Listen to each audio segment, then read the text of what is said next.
सभी दर्शकों को जेबी शर्मा का नमस्कार। दोस्तों, जीएसटी गुड्स सर्विस टैक्सेस के बारे में हम सब जानते हैं और हरियाणा स्टेट की बात करें, प्रांत की बात करें तो 2017 में ये लागू हो गया था। अब सवाल ये है कि इसमें जो कुछ पेचीदगियां सामने आ रही हैं तो उनके बारे में आज हम बात करेंगे संदीप सेठी साहब से, जो कि एडवोकेट हैं, टैक्सेशन एडवोकेट हैं और president district tax bar association ex president हैं ये फॉर्मर। और इनसे आज हम इस पे बात करेंगे जीएसटी की क्या क्या पेचीदगियां हैं और हरियाणा में विशेषकर किस तरह से ये लागू है और क्या इससे जुड़ी हुई समस्या है। जहां तक बात फरीदाबाद की है तो यहाँ हम आपको बता दें कि लगभग 45,000 ट्रेडर और मैन्युफैक्चरर, ये संख्या इनकी है।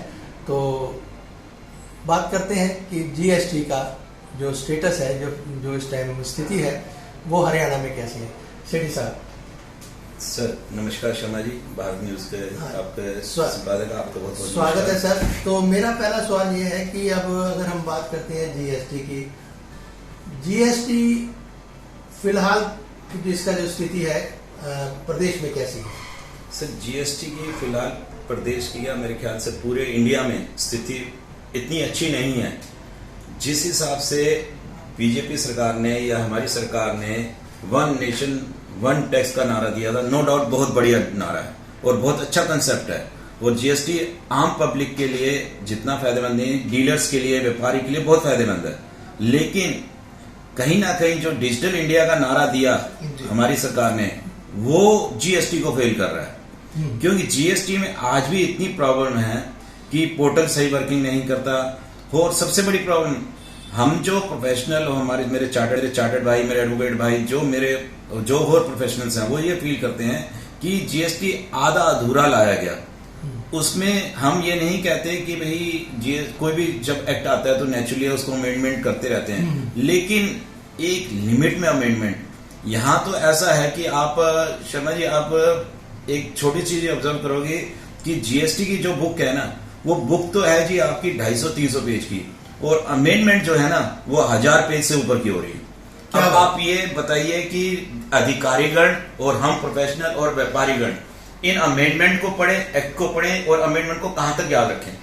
तो कहना गलत ना होगा कि कहीं जो जल्दबाजी कहने हो जाती है, जो लागू करने में हुई हो या जो भी इम्प्लीमेंटेशन है जीएसटी की, उसमें एक बात तो ये, तो फिलहाल जो अगर हम माने 2017 से पहले की जो व्यवस्था थी वो वैल्यू एडिड टैक्स से जुड़ी हुई थी, वैट से जुड़ी हुई थी।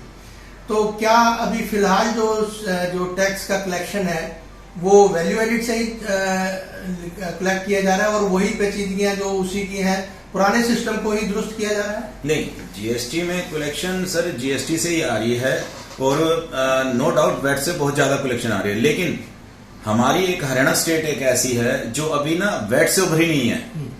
एक्चुअली क्या है कि जीएसटी आने के बाद भी वैट की रिकवरी पेंडिंग थी, वैट के डिस्प्यूट पेंडिंग थे, जिससे कि मेरे ख्याल से सबसे फर्स्ट तो सेंट्रल गवर्नमेंट जो सर्विस टैक्स को उन्होंने जीएसटी में मर्ज किया तो विवाद से विश्वास की स्कीम लेके आई। जितनी पेडेंसी थी उसकी वन टाइम सेटलमेंट करके, इवन लिटिगेशंस थी, कोई कोर्ट केस थे, उन्होंने ऑप्शन दिया कि आप विड्रॉ करें और इस स्कीम का बेनिफिट लें। तो सबसे पहले सेंट्रल गवर्नमेंट लाई और उसके बाद कई स्टेट, जिसमें दिल्ली स्टेट है, महाराष्ट्र है, राजस्थान है, चेन्नई है, आपकी राजस्थान स्टेट है, पंजाब स्टेट है, ये MST scheme one time. 100 district ऐसे हैं जो पूरे वर्ल्ड में नेम फेम है इंडस्ट्री की लाइन में।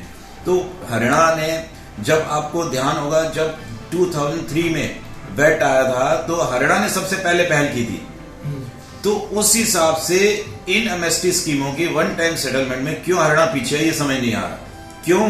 क्योंकि वैट की रिकवरी में हमारा पूरा स्टाफ, पूरी सरकार वैट की रिकवरी में लगी हुई है, जीएसटी की ओर तो ध्यान ही नहीं दे पा रहे। सेठी साहब, मैं यहाँ पर एक और जो जनता से, लोगों से संबंधित और खासतौर पर व्यापारी वर्ग से संबंधित है, जब हम इन दोनों व्यवस्थाओं में यानी वैट और जीएसटी की व्यवस्थाओं में करप्शन से जुड़ी कोई बात समझना चाहेंगे तो आप कैसे कहेंगे कि जो भ्रष्टाचार को अगर हम किसी तरह से नियंत्रित करना चाहे सरकार, तो किस व्यवस्था से, किस सिस्टम से ज्यादा बेहतर कर सकती है?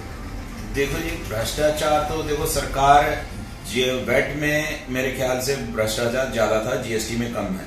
लेकिन जीएसटी में भी भ्रष्टाचार इसलिए है कि जीएसटी में कई मुद्दों पे सरकार की कंट्रोलिंग ही नहीं है। सबसे बड़ा मुद्दा तो एक ही है कि फेक इनवाइस का, जिसमें हर व्यापारी हरास हो रहा है। सारे व्यापारी फेक इनवाइसेस के कारण हरासमेंट हो रही है। क्यों? क्योंकि ऐसा होता है कि अब सारी डिजिटल इंडिया के कारण ऑनलाइन वर्किंग है।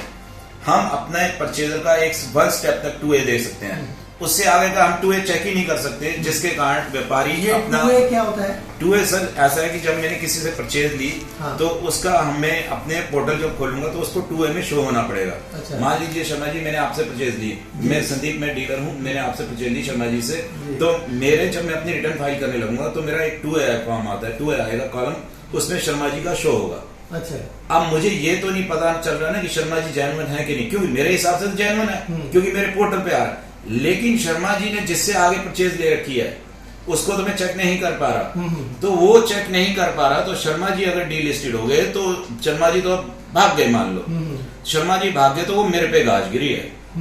जबकि अगर सिस्टम कहता है कि अगर आप ये कहते हो कि भी इस पे कंट्रोल होना चाहिए, तो आप मुझे ऑप्शन दो कि मैं अगले उसके 2 स्टेप और देख सकूं। गोया कहना ये होगा कि जो सिस्टमेटिक या तकनीकी जो खामियां हैं, हाँ। वो किसके द्वारा पूरी की जानी चाहिए और उसके क्या आसार है, कब तक पूरी होनी? सर मेरे हिसाब से सबसे पहले तो जो ये जब रजिस्ट्रेशन ग्रांट किया जाता है उसकी इंस्पेक्शन प्रॉपर तरीके से होना चाहिए। फिर जब कोई डीलर, आपका डीलर जो आपके पास रजिस्टर्ड हो गया तो वो आपका ही हो गया ना, अब आपका डीलर, तो आप उसको स्टार्टिंग से क्यों नहीं वॉच कर रहे? जब वो एक वर्क करके चला जाता है उसका हर्जाना कईयों को भुगतना पड़ता है। तो इसलिए हम कहते हैं कि सबसे पहले रजिस्ट्रेशन पे कोई ऐसी नजर लगानी चाहिए आपको जिससे ये फेक इनवॉइसिंग का सिस्टम ही खत्म हो जाए, क्योंकि मेन डीलर आज इसी कारण हरास हो रहा है। तकनीकी खामियों से संबंधित कुछ सवाल कर रहे थे सेठी साहब से, तो इसी से अगर हम एक सवाल जुड़ा है वन टाइम सेटलमेंट का, MST भी कहते हैं शायद उसे, और इसके बारे में आपका क्या कहना चाहिए? वो वैट से जुड़ा है और सरकार क्यों नहीं चाह रही कि GST 2017 से जो लागू हो चुका है उसकी जो इम्प्लीमेंटेशन है वो जल्द से जल्द? सर ये बहुत, शर्मा जी आपने व्यापारियों के पूरे हित का क्वेश्चन किया है कि आज पूरा हरियाणा का व्यापारी वर्ग और पूरे प्रोफेशनल हमारे सरकार पे नजरें गड़ाए बैठे हैं पिछले 60 डेज से, खासकर क्योंकि आज से 1.5 महीना पहले, 1.5-2 महीने पहले सरकार ने सारे व्यापारियों से one time settlement MST scheme के लिए व्यूज मांगा था। वो इवन पूरे हरियाणा के GST अपने एक्साइज एंड टैक्सेशन डिपार्टमेंट से सारे डिस्ट्रिक्टों से डाटा कलेक्शन कर दिया गया था कि भी आपकी वैट की कितनी रिकवरी है, और सारी लिस्टिंग शेयरिंग हो गई है हमारे कमिश्नर साहब या ETC साहब के, excise and taxation chief commissioner के पास, और इवन डिप्टी CM साहब जो हमारे मंत्रालय है उनके पास भी ये शेयरिंग हो चुकी है। और ये MST स्कीम पूरी तरह एक खाका इसका पूरा तैयार कर दिया गया था, पूरे इसके सिस्टम बना दिए गए थे, पूरे पॉइंट बना दिए गए थे, इवन व्यापारियों से भी व्यूज ले लिया गया थ्रू मेल, और सारे व्यापारियों ने इसमें बढ़ चढ़ के अपना डाटा अपना दे दिया, अपना व्यू दे दिया। लेकिन उस बात को भी हम 60 दिन, हमने उम्मीद थी पूरी 15 अगस्त को शायद हर घर तिरंगा, घर घर तिरंगा का जो नारा दिया उसके साथ हरियाणा सरकार, जिससे सारा व्यापारी वर्ग उम्मीद लगाया बैठा है MST scheme, one time settlement scheme की लॉन्चिंग करेंगे हमारे CM साहब, लेकिन कोई लॉन्चिंग नहीं की गई। और जिसके कारण क्या है कि हमारा एक्साइज एंड टैक्सेशन डिपार्टमेंट का पूरा स्टाफ वैट की रिकवरी में ही लगा हुआ है, GST वर्क तो वो ढंग से कर ही नहीं पा रहा। सर आप ये देखिए कि मेरे ख्याल से पूरे इंडिया में एक हरियाणा स्टेट होगी ऐसी जो अभी तक अपने पिछले एक्ट को ही गीत गाए जा रही है, GST को तो ढंग से वर्किंग कर ही नहीं पा रही। तो मेरी आप मीडिया बंदियों के थ्रू एक गुजारिश है, एक संदेश देना चाहता हूं कि ये आवाज को सरकार तक पहुंचाइए कि वो, ठीक है जी, बदल जिसे हम बोलते हैं, एक सिस्टम का एक शिफ्ट कहलाएगा, जो कि जिसमें कुछ देर लग रही है। अब बात आ रही थी, बीच में हमने भ्रष्टाचार की भी बात करी, तो भ्रष्टाचार जो है वो राष्ट्र चरित्र से जुड़ा है, व्यक्तिगत जो है, हर व्यक्ति से ही समाज बना है, और व्यक्तिगत रूप से ही इस भ्रष्टाचार को खत्म किया जा सकता है। अन्यथा ये जो, चाहे वो फेक इनवॉइस की बात है या फेक खबरों की बात है, फेक हेडलाइंस की बात है, ये व्यवस्था जो है इतनी जल्दी खत्म नहीं होगी। राष्ट्र चरित्र पर भी हमें कहीं ना कहीं जरूर बल देना पड़ेगा।